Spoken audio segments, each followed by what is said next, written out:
ಯಶ್ ಸಹ ಭೀಮಾಹ ಅಂತಾರೆ.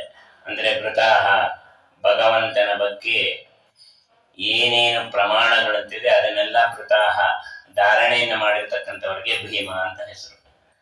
ಹಾಗಾಗಿ ಅವರು ಭೀಮ ಅಂತ. ಮತ್ತು ಸೇನ, ಇನ ಅಂತಂದ್ರೆ ಸ್ವಾಮಿ, ಸೇನ ಅಂದ್ರೆ ಸ್ವಾಮಿಯ ಜೊತೆಯಲ್ಲಿ, ಅಂದ್ರೆ ಭಗವಂತ ನನ್ನ ಜೊತೆಯಲ್ಲಿ ಇದ್ದಾನೆ, ಭಗವಂತನನ್ನು ಬಿಟ್ಟು ನಾನು ಒಬ್ಬನೇ ಇದ್ದೀನಿ. ನಮ್ಗನ್ಸತ್ತೆ ನಾವು ಭಗವಂತನೆಲ್ಲ ಹೆಂಡತಿ ಮಕ್ಕಳು ಬೇಕಾದ್ರೆ ಮರ್ಬಿಟ್ಟು ನಾನು ನಾನು ಅಂತ ಇರ್ತೀವಿ.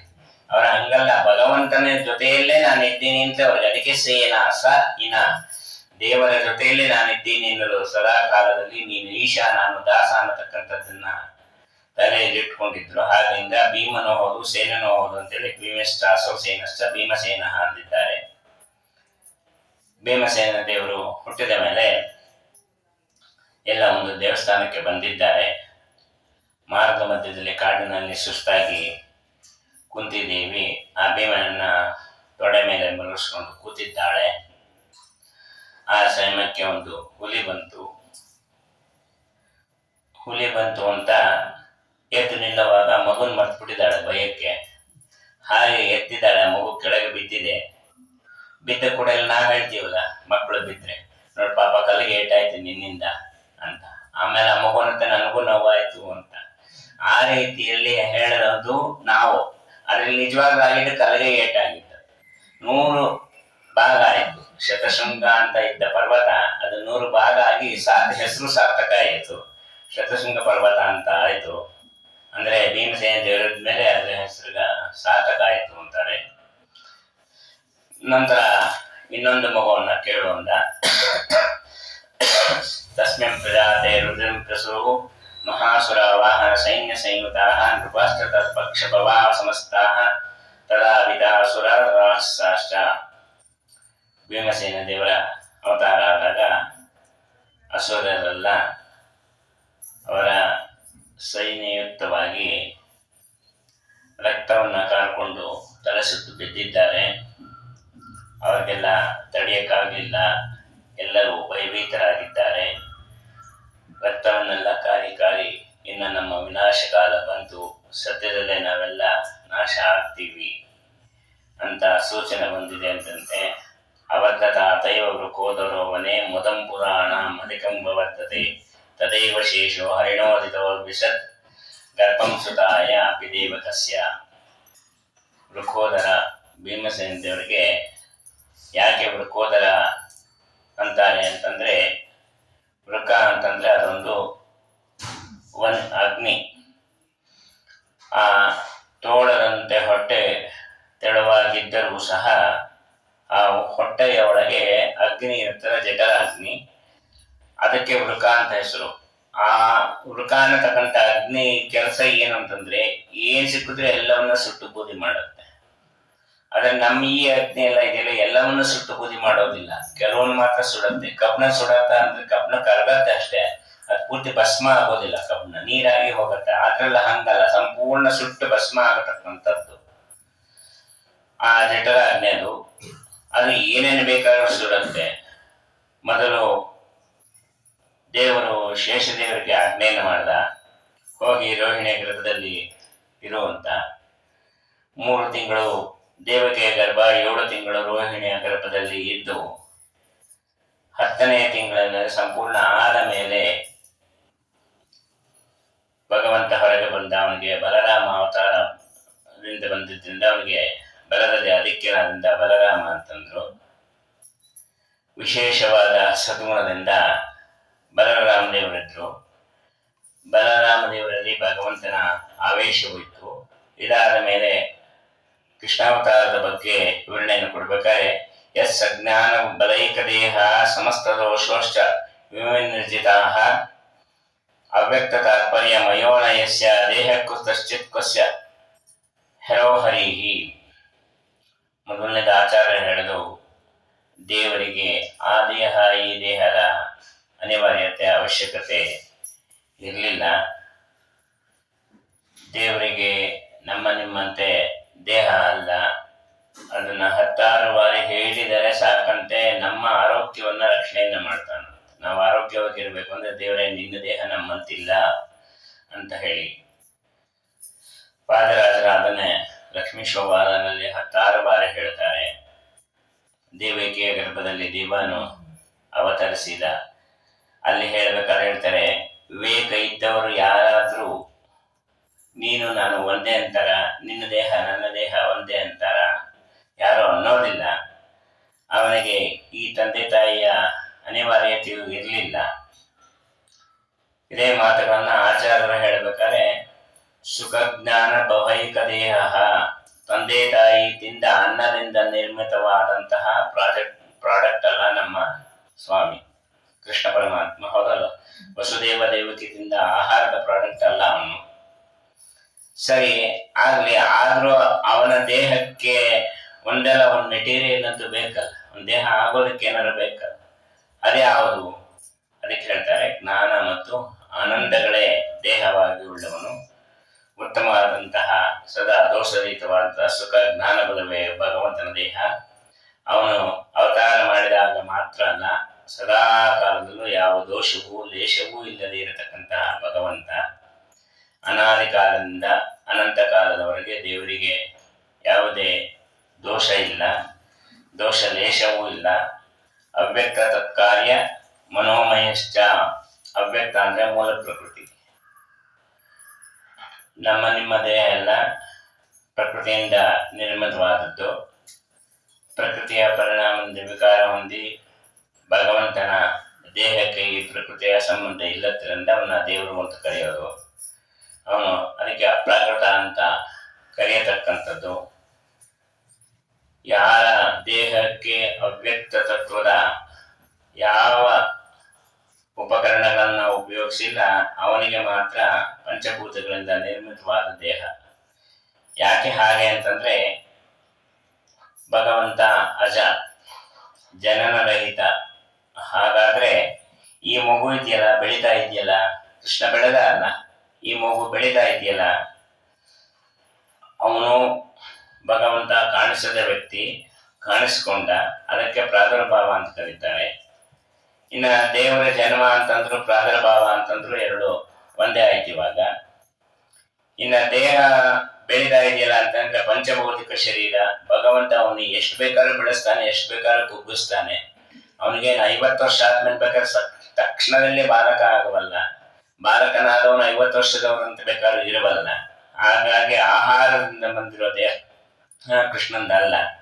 ಅದಕ್ಕೆ ವಾದರಾಜಂದ್ರೆ ಬಲರಾಮ ದೇವರನ್ನ ಮೊದಲು ಕಳಿಸಿದ್ದು ಯಾಕೆ ಅಂತಂದ್ರೆ, ನೀವು ಹೋಗಿ ಅಲ್ಲಿ ಸ್ವಚ್ಛ ಮಾಡಿರು, ಆಮೇಲೆ ನಾನು ಬರ್ತೀನಿ ಅಂತ ಕಳಿಸಿದ್ದಾರೆ. ನಗರ್ಭವಾಸ ಮಮ ನಿರ್ಮಲೋಸ್ಯ. ನಿರ್ಮಲವಾದಂತಹ ಭಗವಂತನಿಗೆ ಗರ್ಭವಾಸ ಜನಿತ ದುಃಖ ಇಲ್ಲ. ಗರ್ಭವಾಸವು ದೇವರಿಗೆ ಅವಶ್ಯಕತೆನೂ ಇಲ್ಲ, ಬೇಕೇ ಬೇಕು ಅಂತ ಏನಿರ್ಲಿಲ್ಲ. ಆದರೆ ಸರ್ವಂತರ್ಮಿಯಾದಂತಹ ಭಗವಂತ ಗರ್ಭದಲ್ಲೂ ನಾನು ಇರಬಲ್ಲೆ ಅನ್ನೋದನ್ನು ತೋರ್ಸಕ್ಕೋಸ್ಕರ ಗರ್ಭದಲ್ಲಿ ಹೋದ. ಆದ್ರೆ ಗರ್ಭದಲ್ಲಿ ಹೋದಾಗ ಅವನಿಗೆ ಯಾತನೆ ಆಯ್ತು ಅಂದ್ರೆ ಯಾತನೆ ಇಲ್ಲ. ನಾವು ಗರ್ಭದಲ್ಲಿ ದುಃಖನ ಅನುಭವಿಸಿ, ಕ್ರಿಮಿಕೀಟಗಳೆಲ್ಲ ನಮಗೆ ಕಚ್ಚಿ ಹಿಂಸೆಯನ್ನ ಮಾಡಿತ್ತು, ಜ್ಞಾನ ತಪ್ಪದ್ವಿ ನಾವೆಲ್ಲ. ಗರುಡ ಪುರಾಣದಲ್ಲಿ ಹೇಳ್ತಾರೆ, ಒಂದು ತಾಯಿಯ ಗರ್ಭದಲ್ಲಿ ಇರತಕ್ಕಂತಹ ಮಗು 6 ತಿಂಗಳು ಆಗದೆ ತಾಯಿಗೆ ಅವಳಿಗೆ ಬೈಕೆ ಶುರುವಾದ ಕೂಡಲೇ ಅವಳು ತಿಂದ ಉಪ್ಪು ಖಾರ ಸಿಹಿ ಹುಳಿ ಏನ್ ತಿಂತಾಳೆ ಅದರಿಂದ ಮಗು ಅವಳ ಚರ್ಮ ಪೂರ್ತಿ ಬಂದಿರೋದಿಲ್ಲ. ಹಾಗಾಗಿ 1 ನಿಮಿಷಕ್ಕೆ 3 ಸಲ ಮೂರ್ಛೆ ಹೋಗುತ್ತಂತೆ. ಅಂದ್ರೆ 1 ಗಂಟೆಗೆ ಎಷ್ಟು ಸಲ ಹೋಗ್ಬೇಕು, ದಿನಕ್ಕೆ ಎಷ್ಟು ಸಲ ಮೂರ್ಛೆ ಹೋಗ್ಬೇಕು. ಅದಕ್ಕೆ ವಾದರಾಜರು ಹೇಳ್ತಾರೆ, ನೀವು ತಾಯಿರು ಬದುಕಿದ್ದೀರಲ್ಲ, ನಿಮ್ಮ ಅದೃಷ್ಟ ಚೆನ್ನಾಗಿದೆ ಅಂತ. ಮಕ್ಕಳಿಗೆ ಏನಾದ್ರು ನೀವು ಅಷ್ಟು ಉಪ್ಪು ಖಾರ ಹುಳಿ ತಿಂದು ನೀವು ಅವ್ರ ಜ್ಞಾನ ತಪ್ಪಿಸಿದ್ ನೆನಪಿದ್ದಿದ್ರೆ ಆ ಮಕ್ಕಳು ಹುಟ್ಟದ ಕೂಡಲೇ ನಿಮ್ಮನ್ನೇ ಸಮಾರ ಮಾಡ್ತಾ ಇದ್ರು. ದೇವರು ಮರವು ಕೊಟ್ಟಿದ್ದಾನೆ, ತಾಯಿಯ ಬಚಾವಾಗಿದ್ದೀರಾ ಅಂತ ವಾದರಾಜರು ಹೇಳ್ತಾರೆ. ಹಾಗೆ ಭಗವಂತನಿಗೆ ಏನಾದ್ರು ದುಃಖ ಇದೆ ಅಂದ್ರೆ ಯಾವುದೇ ದುಃಖ ಇಲ್ಲ. ಕ್ರಿಮಿಗಳು ಕಚ್ಚಿದ್ರೆ ಕ್ರಿಮಿಗಳೇ ಸಾಯಬೇಕು ಹೊರತು ಇವನಿಗೇನು ಆಗೋದಿಲ್ಲ. ಆ ರೀತಿಯಲ್ಲಿ ಭಗವಂತ ದುಃಖಾದಿಗಳ ಲೇಪವೂ ಇಲ್ಲ. ಈಗ ನೀವು ದೇವರು ವಸುದೇವನ ಅನಿವಾರ್ಯತೆ ಇಲ್ಲ, ಹೌದಲ್ಲ? ದೇವರಿಗೇನು ವಸುದೇವನ ಅನಿವಾರ್ಯತೆ ಏನ್ ಬೇಕು? ಕಂಬದಿಂದ ಬಂದವನು, ಅಲ್ಲಿ ಯಾರಪ್ಪ ಇದ್ರು ಯಾರಮ್ಮ ಇದ್ರು. ಅದೇ ರೀತಿ ಕಂಬದಿಂದ ಬಂದಂತೆ ಬಂದ ಅಷ್ಟೇ ಇಲ್ಲೂನುವೆ ಅಂತ ಹೇಳ್ತಾರೆ. ಇನ್ನ ಆದ್ರೆ ವಸುದೇವನ ಮಗ ಅಂತ ಪ್ರಸಿದ್ಧಿ ಆಗಿರೋದು. ಕೃಷ್ಣನನ್ನ ಎಲ್ಲರೂ ವಸುದೇವನ ಮಗ ಅಂತ ಪ್ರಸಿದ್ಧಿಯಾಗಿದೆ. ಮಹಾಭಾರತ, ಭಾಗವತ, ಹರಿವಂಶ, ನೀವು ಯಾವುದೇ ಗ್ರಂಥದ ತಗೊಂಡ್ರು ವಸುದೇವನ ಮಗ ಅಂತಲೇ ಹೇಳ್ತಾರಲ್ಲ. ಅದಕ್ಕೆ ಆಚಾರ ಅಂದ್ರು ಶುಕ್ಲ ಶೋಣಿತ ದೇಹ ದೇವರದಲ್ಲ, ಅದು ವ್ಯರ್ಥ, ನಾಮಕಾವಸ್ಥೆ ಹೇಳ್ತಾರೆ ಅಷ್ಟೇ. ಅದಕ್ಕೆ ವಾದರಾಜರು ರುಕ್ಮಿಣಿ ಶಿವಗೀತೆಯಲ್ಲಿ ಹೇಳ್ತಾರೆ. ಇದಕ್ಕೆಲ್ಲ ಒಂದು ರೀತಿ ಉತ್ತರನು ಕೊಟ್ಟಿದ್ದಾರೆ. ವಸುದೇವನ ಮಗ ವಾಸುದೇವ ಅಂತಾನೆ ಅನ್ಬೇಕಾ ಅಂತಂದ್ರೆ ಅನ್ಕೊಳ್ರಿ ಅಂತಂದ್ರು. ಆದ್ರೆ ಮಧ್ವಾಚಾರ್ಯರು ಏನಂತಾರೆ ಅಂತಂದ್ರೆ ಹಂಗಂದ್ರೆ ಪಾಪ ಬರುತ್ತೆ. ವಸುದೇವನ ಮಗ ವಾಸುದೇವ ಅಂತಂದ್ರೆ ಪಾಪ ಬರುತ್ತೆ. ಅದಕ್ಕೆ ನೀವೇನ್ ಮಾಡ್ಬೇಕು ಅಂತಂದ್ರೆ ಜನ್ಯಸ್ಯ ಮೋಹಾಯ ಶರೀರಸೆ ಯದಾವಿರಾಸೇತ ಅರುಣ ರೂಪ,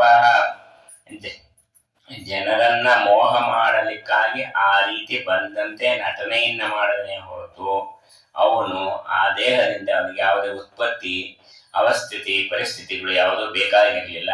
ಭಗವಂತ ಬಂದಿದ್ದು ಹೇಗೆ ಅಂದ್ರೆ ಮೊದಲು ತಂದೆಯಲ್ಲಿ ಪ್ರವೇಶ ಮಾಡ್ದ, ಆಮೇಲೆ ತಂದೆಯ ಮುಖಾಂತರ ತಾಯಿಯಲ್ಲಿ ಹೋದ, ಅಲ್ಲಿ 7.5 ತಿಂಗಳು ತಾಯಿಯ ಗರ್ಭದಲ್ಲಿ ಇದ್ದ, ಪೂರ್ಣ 9 ತಿಂಗಳು ಇರಲಿಲ್ಲ.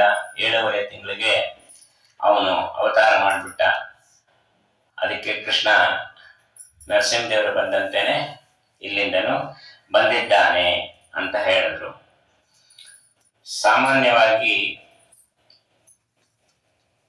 ಮನುಷ್ಯ ಏನಾದ್ರು ಹೋದ ಅಂದ್ರೆ ನಾವೇನಂತೀವಿ, ಒಂದು ಘಟ ಬಿತ್ತಪ್ಪ ಅಂತ ಹಿಂದಿನ ಕಾಲದಲ್ಲೆಲ್ಲ ಮಾತಾಡೋರು. ಈಗೆಲ್ಲ ಪದಗಳೆಲ್ಲ ಹೊಟ್ಟೋಗಿದೆ. ಭಾಗವತದಲ್ಲಿ ಅದೇ ಅಂತಾರೆ, ಕಲೆಯವರತ್ವಂ ಘಟತ್ವ ಪುಟ ಸನ್ನಿಧೇಹಿ. ಘಟ ಅಂದ್ರೆ ಮಡಿಕೆ. ಈ ಮಡಿಕೆ ಕುಡಿಕೆಗಳಿಗಿಂತ ಉತ್ತಮವಾದದ್ದು ಈ ದೇಹ ಅಂತ ಹೇಳ್ತಾರೆ. ಅಂದ್ರೆ ಒಳಗೆ ದೇವರು ನಿಂತು ಆಡಿಸ್ತಾನೆ, ನಾವು ಆಡ್ತಾ ಇರ್ತೀವಿ. ಇಲ್ಲದ್ರೆ ಘಟಪಟಕ್ಕಿಂತ ಅರ್ಥರ್ಥ ನಮ್ಮ ದೇಹ. ಘಟ ಆದ್ರೆ ಯಾರು ತಗೊಂಡೋಗಿರ್ತಾರೆ. ನಾವು ಏನಾದ್ರು ಭಗವಂತ ನಮ್ಮಲ್ಲಿ ಇಲ್ಲ ಅಂದ್ರೆ ಯಾರು ತಗೊಂಡೋಗ್ತಾರೆ? ಮುಟ್ಟೋದು ಇಲ್ಲ. ಅಲ್ಲಿ ತನಕ ಅಪ್ಪ ಅಮ್ಮ ಅಂತೆಲ್ಲ ಕರಿತಾ ಇದ್ದವರು, ಆಮೇಲೆ ಶವ ಆಗೋಯ್ತು, ಮುಟ್ಟೋದಿಲ್ಲ. ಮುಟ್ಟೋದು ಸ್ನಾನ ಮಾಡ್ಬೇಕು. ಈ ರೀತಿಯಲ್ಲಿ ಆಗಿರ್ತಕ್ಕಂಥದ್ದು ಈ ದೇಹ. ಅದಕ್ಕೆ ಹೇಳ್ತಾ ಇದ್ದಾರೆ, ಈ ದೇಹ ಒಳಗೆ ದೇವರು ಇರೋವರೆಗೂ ನಿನ್ನ ದರ್ಪ ದುರಹಂಕಾರ ಎಲ್ಲವೂ ಸಹ. ಭಗವಂತ ಹೊರಗೋದ ಅಂತಂದ್ರೆ ನಿನ್ ಕೈಲಿ ಏನು ಮಾಡ್ಲಿಕ್ಕೆ ಆಗೋದಿಲ್ಲ. ಆ ರೀತಿಯಲ್ಲಿ ಕೃಷ್ಣ ಶರೀರದಿಂದ ಹೊರಗೆ ಹೋದ್ರೆ ಆಗತ್ತಂದ್ರೆ ಏನಿಲ್ಲ. ಕೃಷ್ಣ ಅದರೊಳಗಿದ್ರು ಅಷ್ಟೇ, ಹೊರಗಿದ್ರು ಅವನ ಪಾಡಿಗೆ ಅವನ ಎಲ್ಲ ಆಟ ಮಾಡ್ತಾನೆ. ಹೇಗೆ ಅಂತಂದ್ರೆ ಒಂದು ಸಣ್ಣ ಉದಾಹರಣೆ ಅಂತಂದ್ರೆ ಸ್ವಪ್ನದಲ್ಲಿ ನೀವು ಓಡೋಗ್ತೀರಾ, ಮಲ್ಕೊಂಡಿರ್ತೀರಾ, ಓಡೋಗ್ತೀರಾ, ಆಯಾಸ ಆಗತ್ತೆ, ಆನೆ ಬರುತ್ತೆ, ವಿಧಾನಸೌಧ ಬರುತ್ತೆ, ಏನೇನೋ ಬರುತ್ತೆ. ಅಲ್ಲಲ್ಲಿ ನಿಮ್ ಪುಟ್ಟೂರಲ್ಲಿ ಇದ್ರೊಳಗೆ ವಿಧಾನಸೌಧ ಒಳಗಡೆ ಎಲ್ಲಿಂದ ಬಂತು ನಿಮ್ಗೆ? ಅಷ್ಟು ಆನೆ ಬರ ತಡೀತಾ ನಿಮ್ಗೆ ಅಂತ ಯಾರು ಕೇಳ್ತಾರ? ಆನೆ ನೋಡಿದ್ರೆ ಆನೆ ಅಟ್ಟಿಸ್ಕೊಂಡೋಯ್ತು ನಮ್ಮನ್ನ ಅಂತಂದ್ರೆ ಆನೆ ಬರ ನಿಮ್ಗೆ ಹೆಂಗ್ ತಡೀತು? ಅವರು ಹಾರ್ಟ್ ಒಳಗೆ ಯಾರು ಏನು ಕೇಳೋದಿಲ್ಲಲ್ಲ. ಅಂದ್ರೆ ಎಲ್ಲ ಚಲನವಲನಗಳು ಎಲ್ಲ ನಡೀತಾ ಇದೆ, ಎಲ್ಲ ಕ್ರಿಯೆಗಳು ನಡೀತಾ ಇದೆ. ಆದ್ರೆ ನೀವು ಮಲಗಿದ್ದೀರಿ. ಮಲಗಿದ್ದಾಗ ಸ್ವಪ್ನದಲ್ಲಿ ಎಲ್ಲ ಕಾಣ್ತಾ ಇದ್ರೆ ಭಗವಂತನಿಗೆ ನಮ್ಗೆ ಏನಾದ್ರು ತೋರಿಸ್ಬೇಕು ಅಂದ್ರೆ ಅವಯವ ಬೇಕಾಗಿಲ್ಲ, ಕಣ್ಣು ಬೇಕಾಗಿಲ್ಲ. ಕಣ್ಣು ಮುಚ್ಕೊಂಡಿದ್ರು, ಕಣ್ಣು ಬಿಟ್ಟಿದ್ರು ನಮ್ಗೆ ಏನ್ ತೋರಿಸ್ಬೇಕು ತೋರಿಸ್ಬೋದು ಭಗವಂತ ಅನ್ನೋದು ಗೊತ್ತಾಯ್ತಲ್ವಾ? ಈ ಸ್ವಪ್ನಗಳು ಇಟ್ಟಿರೋದೇ ಅದಕ್ಕೆ.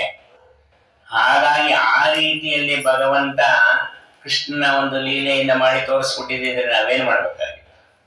ಅದಕ್ಕೆ ಹಾಗಾಗೋದು ಬೇಡ ಅಂತ ಒಂದು ಶರೀರವನ್ನ ನೆಪಕ್ಕೆ ಇಟ್ಟುಕೊಂಡು, ಆ ಶರೀರವು ಸಹ ತುಂಬುರುವಿನದು ಅಂತ ಹೇಳ್ತಾರೆ ಒಂದು ಕಡೆಯಲ್ಲಿ. ಹೇಳಿದ್ರೆ ಅವನ ಶರೀರದೊಳಗೆ ಇವನು ಇದ್ದು ಅವನ್ನ ಮುಕ್ತಿ ಕೊಡಿಸ್ಬೇಕಾಗಿತ್ತು. ಅವನು ಕೇಳ್ಕೊಂಡಿದ್ದ, ನಾನು ನೀನು ಒಟ್ಟಿಗೆ ಇರಬೇಕು, ಎಲ್ಲಾ ಕಡೆಯಲ್ಲೂ ಒಟ್ಟಿಗೆ ಇರಬೇಕು ಅಂತ. ಅದಕ್ಕೋಸ್ಕರವಾಗಿ ಕೃಷ್ಣ ಆ ದೇಹದಲ್ಲಿ ಇದ್ದದ್ದು ಅಂತ.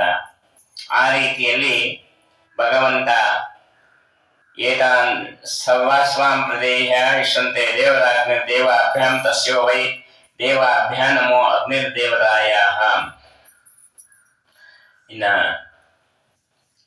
ಕಂಬಕ್ಕೆ ಅವಯವ ಇಲ್ಲ, ಆದರೆ ಮನುಷ್ಯನಿಗೆ ದೇವರು ಕೊಟ್ಟ ಒಂದಷ್ಟು ಬುದ್ಧಿವಂತಿಕೆಯನ್ನ ಕೊಟ್ಟಿದ್ದಾನೆ. ಅದು ನಮ್ಮ ಸಮ ಯಾರೂ ಇಲ್ಲ ಅಂತ ನಮ್ಮನ್ನ ಅನ್ಸತ್ತೆ. ಈ ನಿಮ್ಮ ಫೋನಲ್ಲಿ ಬರುತ್ತೆ ಮೆಮೊರಿ ಫುಲ್ ಅಂತ ಹೇಳಿ, ಡಿಲೀಟ್ ಮಾಡಿ ಅದು ಇದು ಅಂತ ಹೇಳಿ. ಆ ಥರ ಏನಾದ್ರು ನಮಗ್ ಬಂದ್ರೆ ಏನ್ ಮಾಡ್ಬೇಕು ನಾವು? ಹೌದಲ್ಲ? ಮೆಮೊರಿ ಫುಲ್ ಅಂತ ಇವತ್ತವರೆಗೂ ಯಾರಿಗೂ ಬಂದಿಲ್ಲ. ಆದರೆ ಮೆಮೊರಿ ಇದೆ, ಆದ್ರೆ ಅವನು ಏನು ಕೆಲಸವೇ ಮಾಡ್ತಾ ಇಲ್ಲ ಅಂದ್ರೆ ಏನೋ ಮಾಡೋದು. ಅದಕ್ಕೆ ಹೇಳ್ತಾ ಇದ್ದಾರೆ, ಅದೆಲ್ಲ ಇಟ್ಕೊಳ್ಬಿಟ್ರಿ ನೀವು. ಏತಾನ್ ದಿವ್ಯಶ್ಚ ದೇವತಾಯ, ದೇವರು ತಾನು ಏನು ಮಾಡಬೇಕು ಅಂತ ಹೇಳಿದ್ದಾನೆ ಅದನ್ನ ಮಾಡಿ ತೋರಿಸ್ತಾನೆ. ನಾವೇ ಮಾಡ್ತೀವಿ ಅಂತ ಹೋದ್ರೆ ದಿಯೋ ಯೋನ ಪ್ರಚೋದಯ, ಭಗವಂತ ನಮಗೆ ಪ್ರಚೋದನೆಯನ್ನ ಕೊಟ್ಟಾಗ ಮಾಡೋದು. ಇವತ್ತು ನೀವು ಪ್ರವಚನವನ್ನು ಹೇಳು ಅಂತ ಹೇಳೋದು ಬೇರೆ, ನಾ ಬಂದು ಹೇಳೋದು ಒಪ್ಕೊಂಡ್ಬಿಟ್ಟಿದ್ದೀನಿ ಅಂತ ಬರೋದು ಬೇರೆ. ಆದ್ರೆ ಇದೆರಡು ಭಗವಂತನಿಗೆ ಇರ್ಬೇಕು, ಮಾಡಿಸ್ಬೇಕು ಅಂತ. ಇವ್ರು ಬಂದು ಕೂತ್ಕೊಳ್ಬೇಕು, ಇವ್ರಿಗೆ ಒಪ್ಪಿಸ್ಬೇಕು, ಇವ್ರಿಗೆ ಹೇಳಬೇಕು, ಇವ್ರ ಮುಂದೆನೆ ಹೇಳಬೇಕು ಅಂತಿದ್ರೆ ಅಷ್ಟೇ ಜನನೇ ಬರಕಾಗಲ್ಲ, ಇನ್ನೊಬ್ರು ಬರಕ್ಕಾಗಲ್ಲ. ಆಯ್ತಾ, ನಾವು ಬರ್ಬೇಕು ಅಂದ್ರು ಅಷ್ಟೇ, ಇಷ್ಟೊತ್ತಿಗೆ ಬರ್ಬೇಕು ಅಂದ್ರೆ ಅಷ್ಟೊತ್ತಿಗೆ ದೇವ್ರ ನಿಯಮ, ನಮ್ಮ ನಿಯಮ ಅಲ್ಲ. ನಾವೇನೋ ಅನ್ಕೋ ಆ ಟೈಮ್ಗೆ ಆಯ್ತು ಅಂದ್ರೆ ಸಂತೋಷ ಪಡ್ಬೇಕಪ್ಪ, ನಿನ್ ಚಿತ್ತಕ್ಕೆ ಬಂದಿದ್ ನಮ್ ಚಿತ್ತಕ್ಕೂ ಬಂದಿದ್ಯಲ್ಲ ಅಂತೇಳಿ ಸಂತೋಷ ಪಡ್ಬೇಕು. ಆ ರೀತಿಯಲ್ಲಿ ಭಗವಂತ ಇದ್ದಾನೆ. ಏನ್ ಬೇಡ, ನಮ್ಗೊಂದು ಸ್ವಲ್ಪ ಮೆಮೊರಿ ಲಾಸ್ ಆದ್ರೆ ಎಷ್ಟು ಕಷ್ಟ ಆಗತ್ತೆ, ನೆನಪಿದ್ಯಾ ಅಂತಂದ್ರೆ.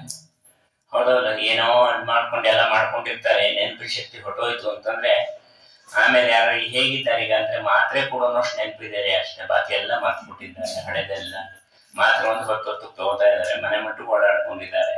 ಆ ರೀತಿ ಆದ್ರೆ ನಮ್ಮ ಪರಿಸ್ಥಿತಿ ಏನಾಗತ್ತೆ?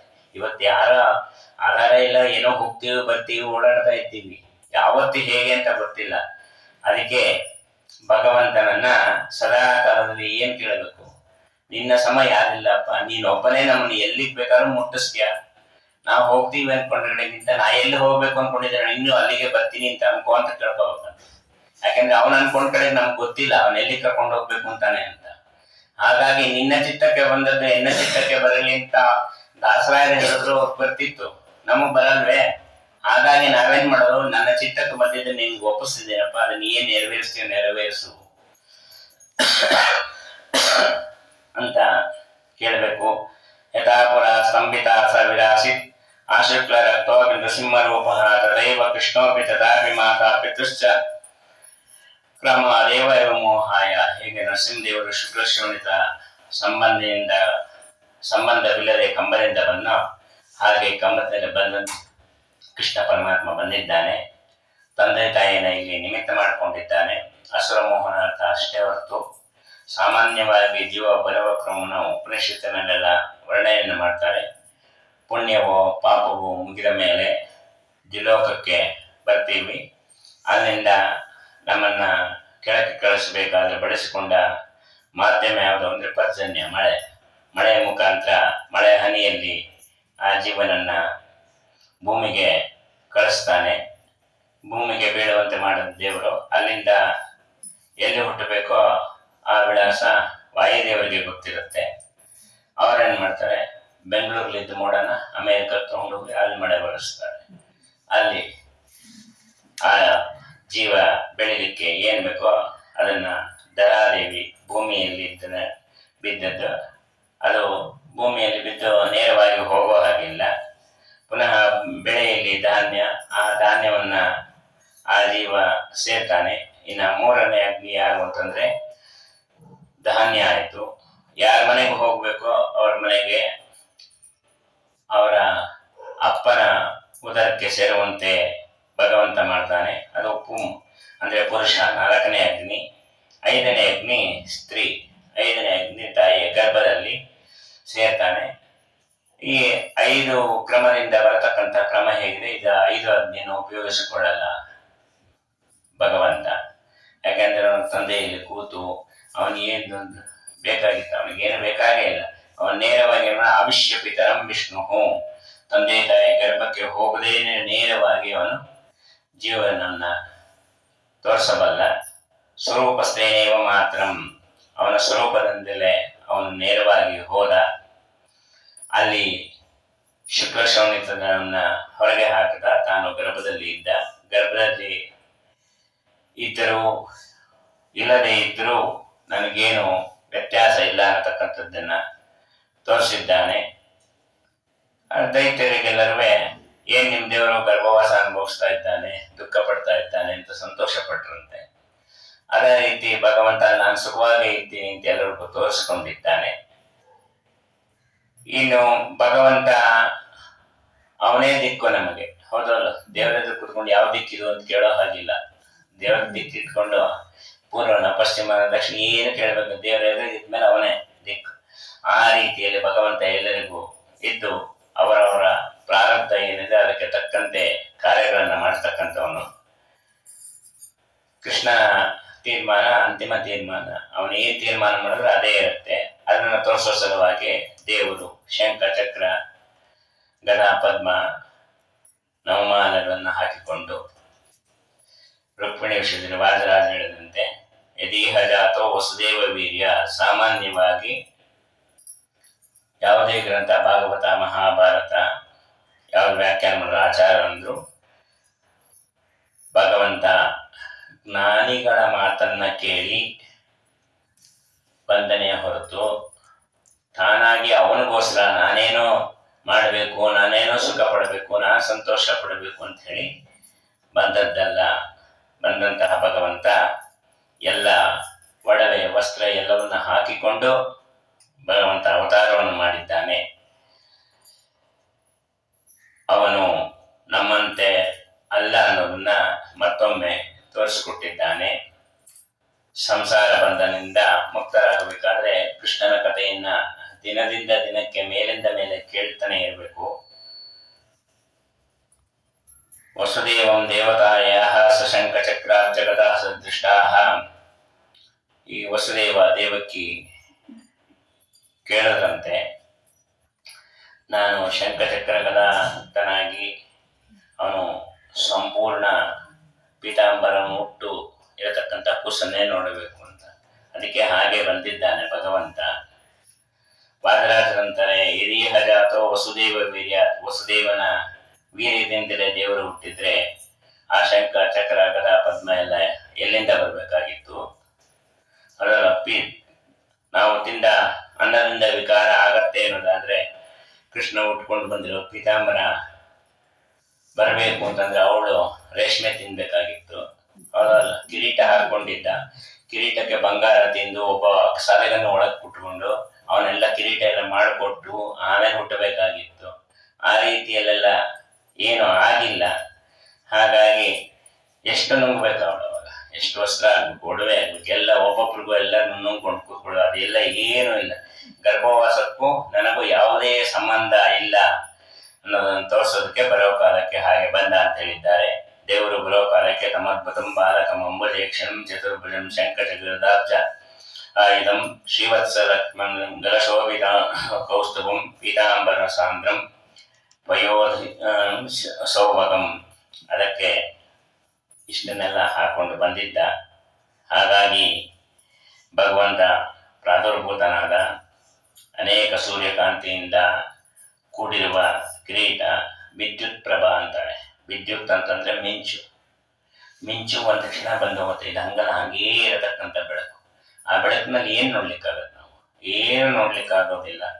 ಅಂತಹ ಭಗವಂತ ಮತ್ತು ಕರ್ಣಕುಂಡಲ ಯಾವಾಗಲೂ ಮಿಂಚಿನಂತೆ ಹೊಡಿತಾ ಇತ್ತು. ಅದುವೇ ಅವನ್ನ ನೋಡ್ತಾ ಇದ್ರೆ ಬೇರೆ ಏನು ಕಾಣ್ತಾನೆ ಇಲ್ಲ, ಬರೀ ಕೃಷ್ಣ ಒಬ್ನೇ. ಆ ಬೆಳಕೆ ಕಾಣಿಸ್ತಾ ಇದೆ. ಅವನ್ನ ತುಂಬ ಬೆಳಕಿರತಕ್ಕಂಥ ದೀಪವನ್ನ ನೋಡಿ ಆ ಕಡೆ ನೋಡಿದ್ರೆ ಯಾರು ಬಂದಿದ್ದಾರೆ ಅಂತ ಎಷ್ಟೋ ಸಲ ನಮಗೆ ಕಾಣಿಸೋದಿಲ್ಲ. ಹೌದಲ್ಲ? ಅವ್ರ ಧ್ವನಿ ಕೇಳಿ ಗಂಡ ಹೆಣ್ಣೋ ಗೊತ್ತಾಗ್ಬೇಕಷ್ಟೇ, ಆದ್ರೂ ಯಾರು ಅಂತ ಗೊತ್ತಾಗೋದಿಲ್ಲ. ಆ ರೀತಿಯಲ್ಲಿ ಪ್ರಭೆಯನ್ನ ವಿದ್ಯುತ್ ಪ್ರಭೆ ಕುಂಡಲೆ ದರಾಯಿತಂಚ. ಅನಂತರ ಸೂರ್ಯನ ಮಹಾಪ್ರಕಾಶದಿಂದ ದೇವರು ಪ್ರತ್ಯಕ್ಷನಾದ. ಆದ ಮೇಲೆ ಗೋಕುಲಕ್ಕೆ ಪ್ರಯಾಣವನ್ನ ಮಾಡಿದ. ಸಕಂಜಯೋನಿ ಪ್ರಮುಖೈ ಸುರೇಸ್ತಃ ಪಿತ್ರಾ ಚ ಮಾತಾ ಚ ಜಗಾದ ಸೂರ್ಯಂ. ದೇವರ ಅವತಾರ ಆದ ಕೂಡಲೇ ದೇವತೆಗಳೆಲ್ಲ ಬಂದು ಸ್ತೋತ್ರವನ್ನು ಮಾಡಿದ್ದಾರೆ. ಆಮೇಲೆ ಭಗವಂತ ಹೇಳ್ದ, ನನ್ನನ್ನ ನಂದನನ ಮನೆಗೆ ಕರ್ಕೊಂಡು ಹೋಗು ಅಂತ. ಅವರೆಲ್ಲರೂ ಪ್ರಾರ್ಥನೆ ಮಾಡಿದ್ದಾರೆ. ಸ್ವಾಮಿ, ಈ ನಿನ್ನ ರೂಪವನ್ನ ಎತ್ಕೊಂಡು ಹೋಗ್ಲಿಕ್ಕೆ ಕಷ್ಟ ಆಗತ್ತೆ, ಸಣ್ಣ ಕೂಸಿನಂತೆ ನೀನು ಲೀಲೆಯನ್ನ ಮಾಡು ಅಂತ. ಚತುರ್ಭುಜ ಶಂಖ ಚಕ್ರ ಎಲ್ಲ ಇದ್ದದ್ದು ಕಂಸನಿಗೆ ಗೊತ್ತಾಗ್ಬಿಟ್ರೆ ಈ ಕ್ಷಣದಲ್ಲೇ ಕೊಂದು ಬಿಡ್ತಾನೆ. ಹಾಗಾಗಿ ನೀನು ಸಣ್ಣ ಕೂಸಿನಂತೆ ಸೃಷ್ಟಿಯನ್ನು ಮಾಡ್ಕೊ ಅಂದಾಗ ಸರಿ ಹಾಗೆ ಆಗಲಿ ಅಂತೇಳಿ ಭಗವಂತನ ಸೃಷ್ಟಿ ಸ್ಥಿತಿ ಇಲ್ಲ ಎಲ್ಲವನ್ನು ಮಾಡಬಲ್ಲವನು ಅಂತ ತೋರಿಸ್ಕೊಟ್ಟಿದ್ದಾರೆ. ಸಣ್ಣ ಮಗು ಹಾಗೂ ಬಭುವ ಪ್ರಾಕೃತ ಶಿಶು ಸಾಮಾನ್ಯ ಶಿಶುವಿನಂತೆ 2 ಭುಜದ ಮಗು ಆಗಿದ್ಯಾಕೆ ಅಂತಂದ್ರೆ ಅಯೋಗ್ಯರು ದೇವರಲ್ಲ ಅಂತ ತಿಳ್ಕೊಳ್ಳಿಕ್ಕೋಸ್ಕರವಾಗಿ ಭಗವಂತ ಆ ರೀತಿಯಲ್ಲಿ ಆಗಿದ್ದಾನೆ. ಏನೋ ವಿಲಕ್ಷಣವಾಗಿ ಇದೆಯಂತೆ ಮಗು, ಹಾಗೆ ಹೀಗೆ ಅಂತ ಸುದ್ದಿ ಬಂತು. ಎಲ್ಲ ಊರಿನ ಜನ ಎಲ್ಲ ನೋಡ್ಲಿಕ್ಕೆ ಬಂದಿದ್ದಾರೆ. ಒಬ್ರಿಗಿಂತ ಒಬ್ರು ಎಲ್ಲ ಬಂದಿದ್ದಾರೆ. ಕೆಲವರೆಲ್ಲ ಏನೋ ಸಾಮಾನ್ಯ ಇದೆ ಈ ಮಗು ಅಂತ, ಕೆಲವರಂತೂ ಅಯ್ಯೋ ನಮ್ಮ ಮಗುನೇ ಬೆಳ್ಳಗಿದೆ, ತುಂಬಾ ಕಪ್ಪಗಿದೆ ಅಂತೆಲ್ಲ ಹೇಳಿ, ಕೃಷ್ಣ ಅಲ್ವಾ ಕಪ್ಪಗಿದೆ, ನಮ್ಮ ಮಗಳೇ ಮುದ್ದಾಗಿದೆ ಅಂತೆಲ್ಲ ಹೇಳಿ ಹೋದಂತೆ. ಅದಕ್ಕೆಲ್ಲ ಭಗವಂತನಾಗ್ತಾ ಇದ್ದಂತೆ 2 ಭುಜದ ಆ ಭಗವಂತನನ್ನು ಕಂಡು ಜಗನ್ಮಾತೆನೂ ನಕ್ಕಳಂತೆ. ಇಷ್ಟು ಸಣ್ಣ ಕೂಸಿನ ರೂಪ ನಾನು ನೋಡಿರ್ಲಿಲ್ಲ, ನನಗೂ ಸಂತೋಷ ಆಯಿತು ಅಂತ ಹೇಳಿ. ನಯಸ್ವಮಾಂ ಮಂದಭ್ರಾತಿ ತಸ್ಮಾತ್ ಗೋಪಗೋವ ದ್ವಿಜಭೋಜನೇನ ದ್ವಿಭುಜೋ ಜನಾರ್ದನತ್ವದೇವ ಜಾತಾಯಿ ಹರೇರನಜ್ಞಾಂ ದುರ್ಗಾಭಿದಾಶ್ನು ನಂದಾಪ್ಯತ್ಯಾಂ ತಸ್ಯ ಮಾದಾಯ ಹರಿಮ್ಯಾಂತು ಶುಶ್ರುಷೋ ತದಂ ನಂದಗೃಹಾತ್ ನಿಷೇಧೆ. ಅವತ್ತಿನ ದಿವಸವೇ ರಾತ್ರಿ ಸಮಾನ ಕಾಲದಲ್ಲಿ ದೇವರ ಅವತಾರ 11:30ರಿಂದ 12 ಚಂದ್ರೋದಯ ಕಾಲಕ್ಕೆ ಅದೇ ಸಮಯಕ್ಕೆ ಲಕ್ಷ್ಮೀದೇವಿ ದುರ್ಗಮ್ಮನ ಅವತಾರ ಮಾಡಿದ್ದಾಳೆ. ದುರ್ಗಾ ಅಂದರೆ ತುಂಬ ಜನ ಪಾರ್ವತಿ ಅಂದ್ಕೊಂಡಿದ್ದಾರೆ. ಲಕ್ಷ್ಮೀದೇವಿನೇ ದುರ್ಗಾವತಾರದಲ್ಲಿ ಬಂದಿದ್ದಾರೆ. ಪರಮಾತ್ಮನ ತಂಗಿಯಾಗಿ ಬಂದಿದ್ದಾಳೆ. ಅವಳು ಇಂದಿಗೂ ಕನ್ಯಾಕುಮಾರಿಯಲ್ಲಿ ಹಾಗೆ ಉಳಿದಿದ್ದಾಳೆ. ಆದರೂ ಕನ್ಯಾಕುಮಾರಿಯನ್ನು ದುರ್ಗಾದೇವಿ ಅಂತಲೇ ಸ್ತೋತ್ರವನ್ನು ಮಾಡಿರತಕ್ಕಂಥದ್ದು. ಅಲ್ಲಿ ಲಕ್ಷ್ಮೀದೇವಿ ರೂಪ ಅಂತ ತಮ್ಮ ಅತೀತ ಪ್ರಬಂಧದಲ್ಲಿ ಹೇಳಿದ್ದಾರೆ. ಅವಳಿಗೆ ನಿದ್ದೆ ಬಂದೋಗಿದೆ. ನಿಜವಾಗ್ಲೂ ಹಡ್ದಿದ್ರೆ ತಾಯಿಗೆ ನಿದ್ದೆ ಬರಕ್ಕೆ ಸಾಧ್ಯವಾ? ನೋವಲ್ಲಿ ಸಾಧ್ಯವೇ ಇಲ್ಲ.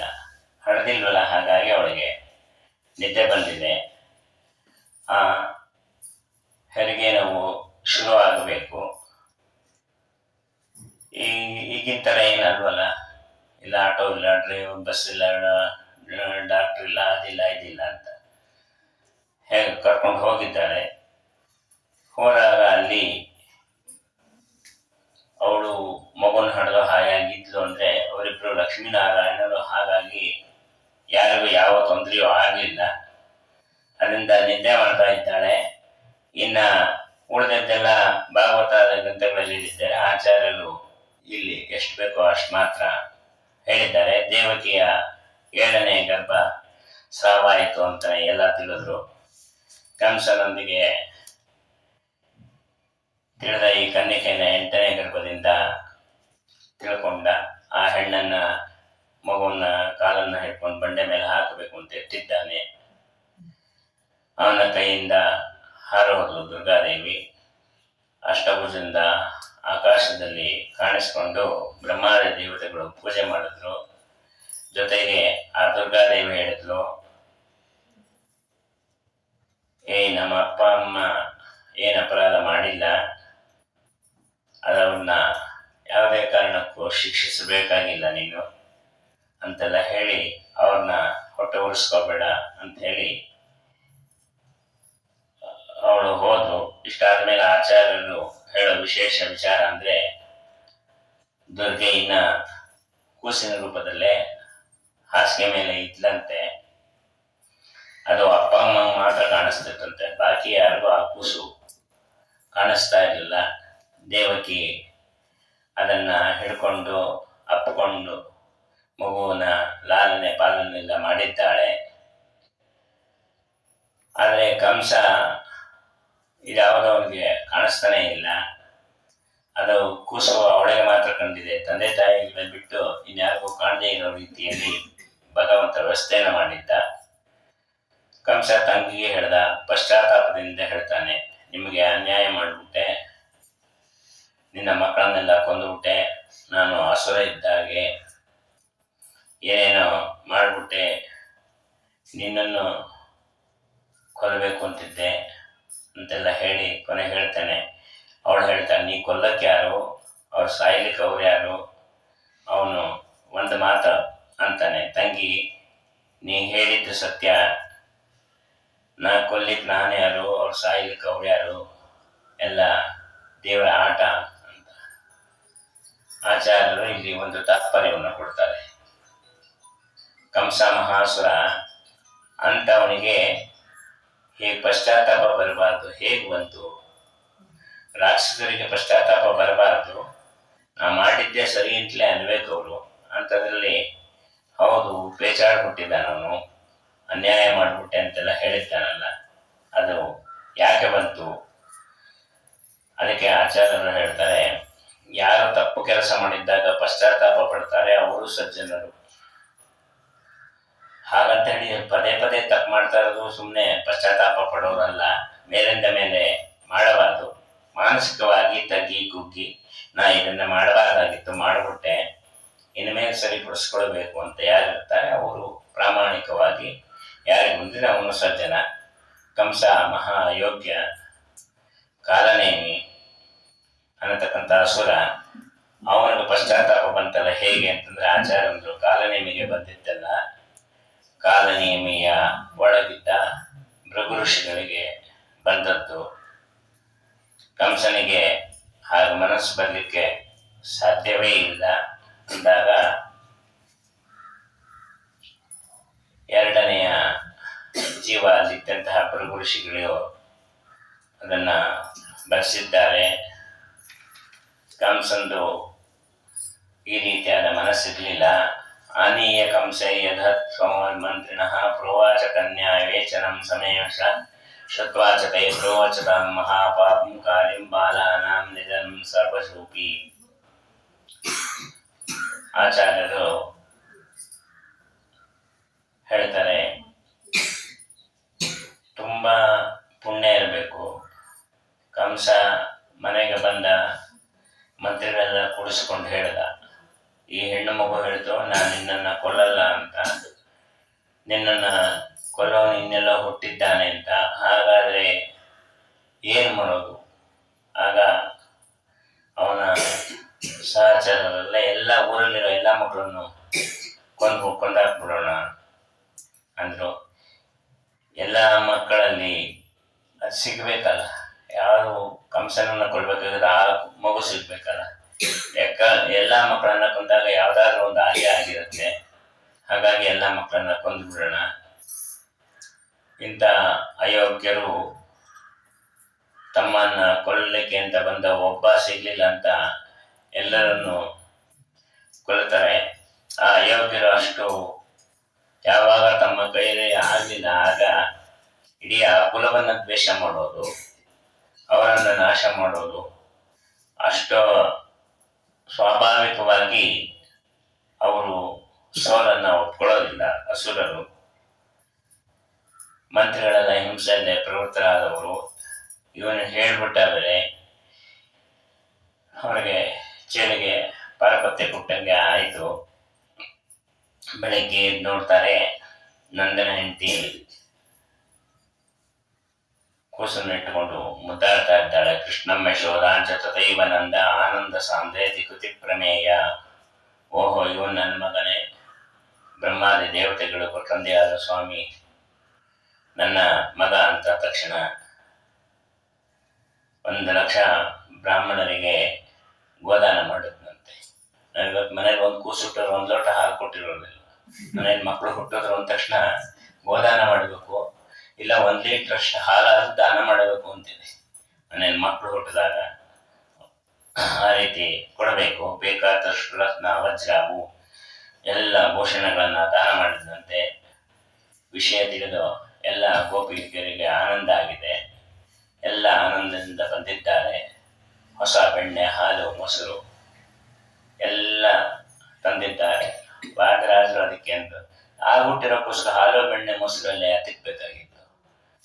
ಅದೆಲ್ಲ ಬೇಕಾಗಿಲ್ಲ ಅಂತಂದ್ರೆ, ಇಲ್ಲ ನಾವು ಕೃಷ್ಣನಿಗೆ ಏನು ಕೊಡ್ತೀವಿ ಅದನ್ನ ನಮಗೆ ಇನ್ನೂ ಹೆಚ್ಚು ಹೆಚ್ಚು ಮಾಡಿ ಕೊಡ್ತಾನೆ. ಅದಕ್ಕೋಸ್ಕರ ತಂದು ಅವರು ನಾ ತಂದಿದ್ದ ಬೆಣ್ಣೆ ತಿನ್ಲಿ, ನಾ ತಂದಿದ್ದ ಮೊಸರು ಕುಡಿಲಿ ಅಂತ ಹೇಳಿ ಕಿತ್ತಾಡ್ಕೊಂಡು ಮನೆಯೆಲ್ಲ ರಂಪ ಮಾಡ್ಬಿಟ್ಟು ಹೋದ್ರಂತೆ.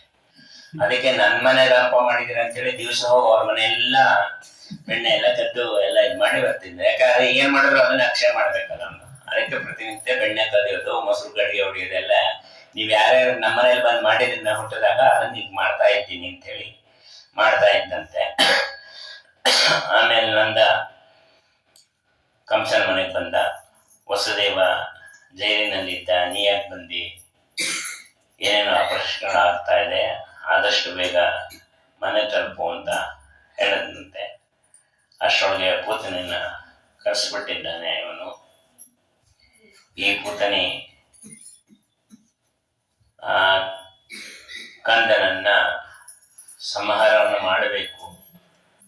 ರಾಮಾವತಾರದ ತಾಟಕಿನೇ ಈ ಪೂತನಿಯಾಗಿ ಹುಟ್ಟಿದ್ದಾಳೆ.